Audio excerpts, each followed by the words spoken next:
President Obama's plan to reform health care is a hot topic these days, but now it may be becoming too hot. Yelling, screaming, and even violence has been erupting at health care town halls around the country. This was the scene at a town hall in Tampa, Florida, but similar scenes have played out in other cities like Detroit and St. Louis. Those protests have Washington Congressman Brian Baird planning a new strategy for now. As KATU's Bob High explains, he's talking with constituents about health care over the phone.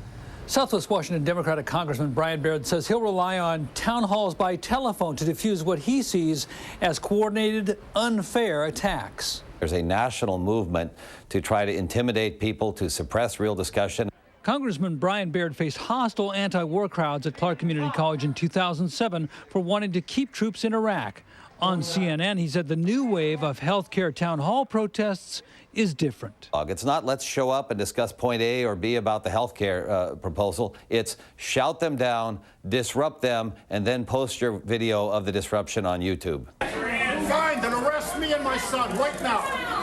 Arrest us right now. One man was arrested after a shouting match with Michigan Representative John Dingell this week. In a telephone interview with KATU News, Congressman Baird likened the strategy to one used by brown shirt squads in Nazi Germany. Members of Congress are receiving death threats. There are strategic efforts out to intimidate people, to say don't let people actually talk, shout them down, interrupt every chance you get. And what I've said is that is a brown shirt-like tactic, and in fact it is. What's next? Is he going to compare his constituents to Charles Manson tomorrow?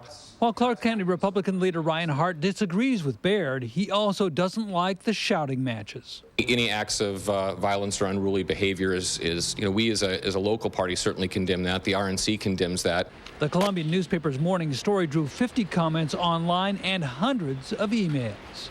The anger has to do not so much with what stand Congressman Baird is taking reference health care, but rather that he won't stand up and speak to his constituents face to face.